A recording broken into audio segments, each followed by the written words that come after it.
I think, you know, when we were growing up, you can testify this. We used to sing the national anthem without machines. Every child feels motivated to sing the national anthem. And the teacher was very sensitive. And you're not singing. Exactly. Come out. The teachers would be exemplary. You remember at the Gombolora, there would be a whistle blown and the cars stop. And we sing the national anthem, whether you're in the road walking, whether you're in the farm, you stand. People, and this goes to our leaders. What legacy are you going to leave behind? Yes, you can be a leader and you leave powerful and vibrant cities. But the moment you leave a community or people who do not have a shared vision, shared values, and shared universal principles, that legacy of yours is going to be lost. Because when you leave power, it means what you have been building for several years is going to be destroyed. And a poor history or a bad history will be the one in the books. Say that man, they don't kind of appreciate. So it now goes to NRM government to focus on the priorities. A nation that has values is a nation that can live for centuries. And in their humble way, they will appreciate. And so we can actually now focus on another pillar. The pillar of education. Because the population is also shaped by the type of education. Look at Africa. For example, now we are talking about parents throughout this season, colleagues. We are inspiring our parents to teach and tell their children that Uganda is going to be the greatest nation in the world. Children will believe it. Indeed, they will start walking in the life of championship. If there is other children from Korea, from Japan, they will also show, and through that it will germinate a certain creative mindset that to be a champion, you got to work hard. You got to use the available resources to build funds so that we can also put something on the world economy. So education shapes the type and the quality and the productivity of a population, because it is the population that gives you the economy. You're very right about that.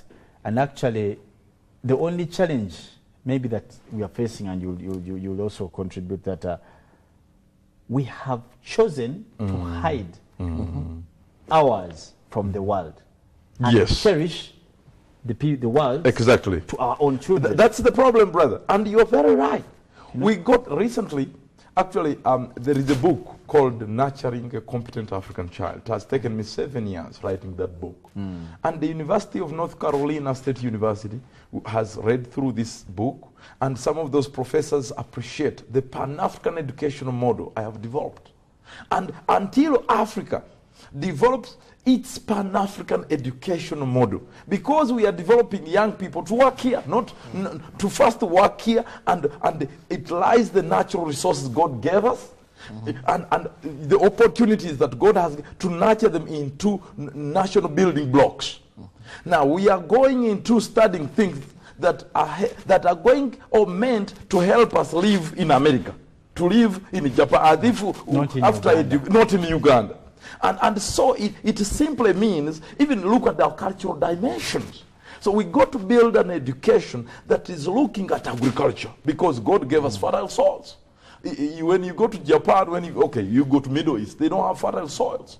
So look at Uganda. It has of agriculture. So agriculture would be something that if I was subject from primary, you are right. From primary, that even when someone is studying law, they will have to do something in agriculture. Even a doctor, even a teacher, everyone. Then it goes to entrepreneurship, because we got everything. This is the part of Africa. We can even become billionaires at the age of 10 years, because we got everything that can be turned around, and young people become so rich and billionaires. And so it means entrepreneurship, as you are saying, agriculture, should be even taught in a primary school, not just taught half-baked in secondary school. Look at how they teach this entrepreneurship. These are optional subjects. And someone finishes high school, university, and he has studied entrepreneurship, and he's going back to the village to ask his parents, give me capital. But he has been studying entrepreneurship for the last 7 years. It means the way we approach these subjects is just copy-paste. And so very important, because we are talking about corruption and leadership, colleagues, we got to now integrate character education. Character, because it is what will help us to have the visionary leaders, the more and innovative leaders. Because it is all about leadership that inspires the general population, the 40 million Ugandans, toward a certain bigger thinking.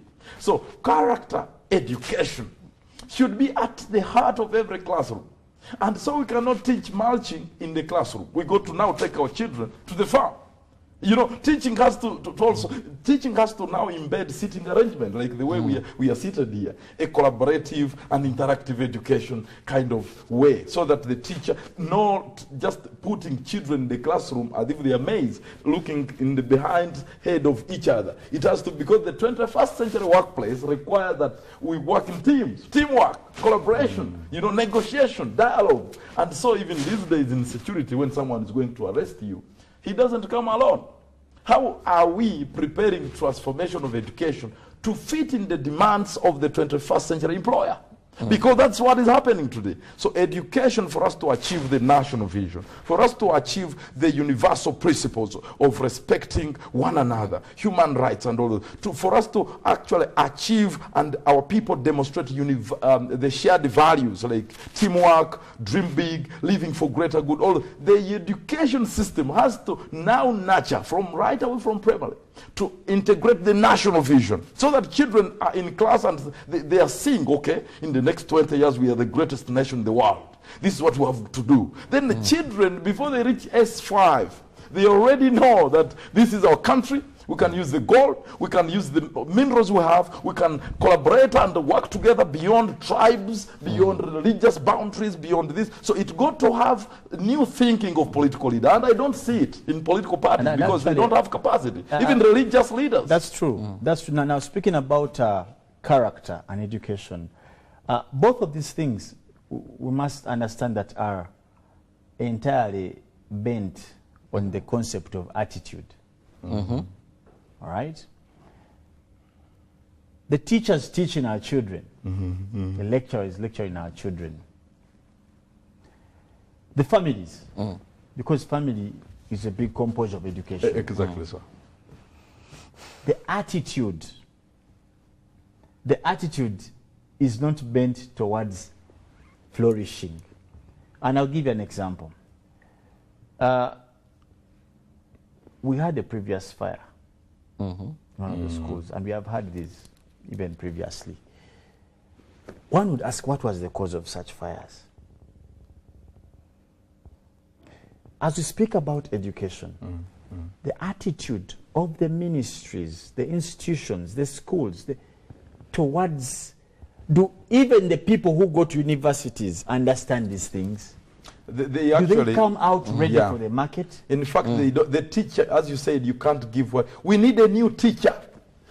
So that's what Global Peace is doing. Yes, we are building capacity of the teacher so that the teacher can now integrate character and creativity, education, character and leadership development. But you see, most of these things we are talking about here, colleagues, require deliberate effort from government as well as individuals. And they require even financial input. And yet, you see, to many people, they look like not a priority. With you. No. Because, and I'll tell you why. One of the biggest challenges as a country we are facing today is we have tailored everything to money. You are very right. I can tell you that a teacher today gets far much more than a teacher 20 years ago or 30 years ago. But the products of remain the same. And why are we paying them? And even better. Actually, when we do what we call performance assessment, it is now current, and this goes direct to the president. This goes to our president, my president. We got to have new performance assessment of the entire public service. If someone is going to get a job in public service or in the government system, we got to see the benchmarks upon which we are recruiting this person. There must be standards. But Felix and Milton, what I want to tell you and our viewer is that some of the things we are discussing today have not been given priority over others that seemingly seem big. You know? That is why when I talk of a budget, and I stick to what I mean, to this, that we need to set apart with well-planned. Would you compare a doctor who graduated in 86, 82, 81 to doctor who has graduated 2, 3, 4 years back? These are some of the factors that I'll give. Previously, most of these doctors had equipment that was investing. You know, they had equipment through which they would learn. And now they don't have. And now you find that some, there are so many attitude, and I'll tell you why. Before you go even to attitude, the people that trained the doctors of late, that went, even the schools they went through, some of these were trained even as early as when the white men were still teaching in some of these schools. Now you're taking us back to the white thing. We are, I want to show a sequence of events to show you the difference that you're having today. And these are people who came well packaged. Yes. And they were having what they were giving. Let's look at the difference of who is training today. Exactly. And what they will produce. I agree with you, and you are also right, attitude. But you got to know that poor attitude is as a result of lack of a shared vision.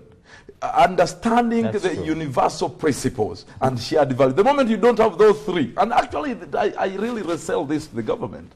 Let's get 3 billion, and we get ambassadors who are well aligned like me, like you guys. There are also other people out there who love this country. They have the tools, and we go all over this country. It's not expensive, but we got to leave a certain pillar. We must change the mindset. We got to change the mindset and attitude of our people, and even this will not require so much. It is all about community organization, meetings under trees, not in the Hotel Africana or Munyonyo. It began with His Excellency the President. I know he's the best teacher on this. And you remember Mwalimu Julius Nyerere, he would go in communities down there and they sit under the trees. Museveni did the same. And so by then we had the 10-point program, you remember? Yeah. It was not the issue we don't have a budget or we have a budget. People need to love the country. And by the way, almost 70% of the population, when the time at NRA came in, they knew the 10 points. Yes, every household knew. Shared vision. Yes, they knew. They knew it. But and they'll now, tell you, 10 points. Even my mother, who did go to school, would tell me every Christmas that the 10-point program of Museveni, up to now, she actually knows them. But she doesn't know now the 30, the 50 that we have. But the other ones, she actually benchmarks us. But there was effort. Exactly. And deliberate effort. Exactly. And but what I'm saying, investment as well. What I'm saying is education at every level. Yes. In the primary school, in secondary school, in the university. Look at the children that are graduating today, colleagues, from Makerere, from all these universities. Their only focus is, I am going to work in government to steal money. And I become rich. Not to work for the country, not to contribute. But the president said he has so many ambassadors that have graduated and they're going to take over. These were not in scarcity of people to replace corrupt and ill-minded people. The problem, we do not have a think tank that evaluates the gaps that exist. As a scientist, I am saying to the nation, so long as we don't have an aligned population towards a common vision, sharing those common the values, you do not go anywhere. You just rotate. If you don't have money, then they will even kill you. It means everything to be achieved here in Uganda, you got to have money, which is wrong. It is very wrong.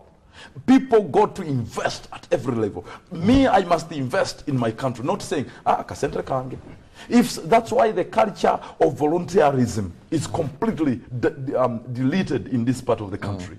That's why the culture of patriotism, to even help a neighbor. You know, in this country, people don't know even their neighbors. I'm telling you, and that is a security threat. Because in security, we say collective security, we must take care of each other. Now Milton, just around that. Yes. I don't know how many principles you have left with, but just take us through them maybe in the next 3 minutes. Yes. Because we're actually running out of our time. The other one is, of course, it means the economy. We cannot do much without the economy, because it is the economy that is where we get our taxes as a government, as a nation.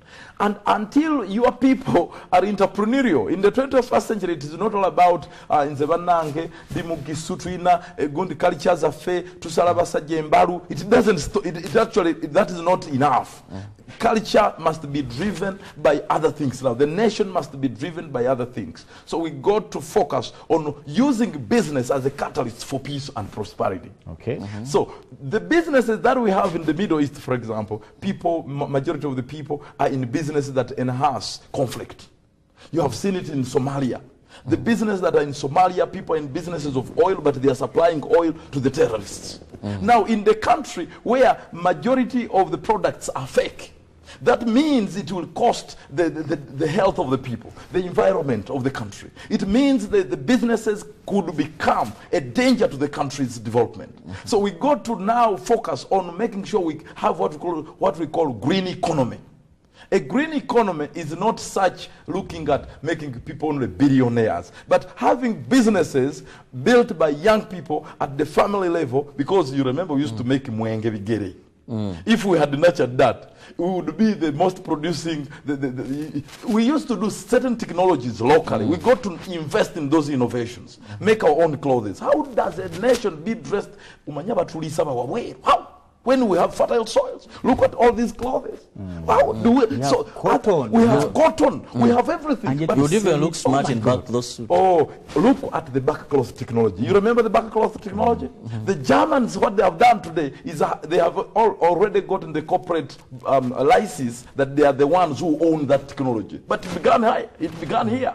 So we got to go into those technologies, enhance those business elements, innovations, local traditional technologies, rise them so that they can become the products that we are giving to the nation, to So the we have world. something to sell out there. Yes, Now- because until we close the trade barriers, the deficit of export and import, then our economy will not grow. We got now to focus at rising local investors.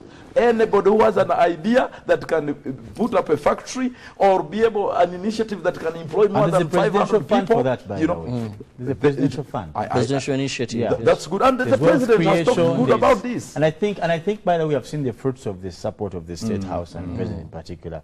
At least I've seen it in the district, I've seen in Rubaga, I've seen in divisions, I've seen elsewhere. I think under the stewardship of Hilary Musoke, one of our very good colleagues. But anyway, lastly, But the Robert last one and is Milton. youth, the pillar of youth, because the nation is built by young people. Yes. Yes. Look at us, I'm very happy that all of us are young, and that's why, actually young people, mysteriously, is that for us, we are ready to fly.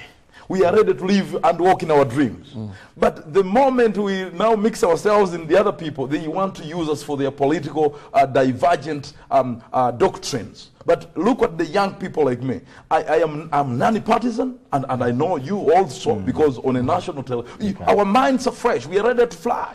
But we need people who can give us the direction, that vision I'm talking about. Yes. So as young people are the one that lead. we are ready to lead. We are ready to build innovations. We are ready to actually be in communities, organize communities, respond to environmental challenges. We are ready to actually harmonize and build peaceful families, because when we are in relationships, you realize these days young people want to love their wives, they want to work for their families, they don't want to be absentee fathers. I'm very happy about that. So younger people have the capacity, but such an energy. Look, Uganda is the country with the biggest population in this continent. So we got to use that energy of young, vibrant population to now articulate a 24 operating economy, colleagues. So where markets are working 24 hours, where banks are working 24 hours, where our airports are working 24 hours, where That is the farms, youth still? yes, where Or younger economy? people are in farms digging, working in shifts. And what Milton is trying to say is that we must involve the youth. Now, lastly, Robert, from you. May I just want to urge government first to begin with, let's ensure that we invest in promoting all efforts for people to know our vision and to build patriotism in this country. To other people that might feel we are not in government, you know, there are those that you see that civil servants, leaders, but the rest. Before you ask what Uganda has done for you, ask yourself, what have you done for Uganda?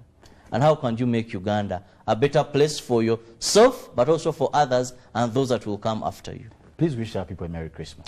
I want to wish everybody, really, a lovely and happy Christmas. A crime-free Christmas is what I'm calling for. Milton, in a minute, wish a Christmas to our people. I wish you a Merry Christmas and a happy, peaceful, prosperous New Year. And to the families listening to this talk show today, please let's integrate the vision, even as a family. Introduce a family vision whereby your wife and children are aligned toward that vision for next year. Okay. The values, every child must be aligned to those values. The values as a family. The principles that no one slips out of this family. Everyone is secure. It begins with you. And then the nation, when the home is stable, then the nation is prosperous. Okay. I wish you a Merry Christmas and God bless you. I remain Peace Service Ambassador Kambola Milton. Okay, well, of course, we can't say it any better. We have had it all said. And from us here and the team at Good Morning Uganda, we must say we wish you a Merry Christmas. Now, for all the people who have supported us since the year began, who have given contribution, our guests, our facilitators, our producers, our directors, our floor manager, and everyone out there, and our bosses, we send you a Merry Christmas from Good Morning Uganda, and we say that the child is being born, and let him bring peace, let him bring love. Above everything that the Lord asked us to do is to love, love, and love. Now that is it that we had for you from our GMU agenda, and we'll be back with our quote of the day, and later on Ruben will come on with sports. Good morning. Well, thank you, sir.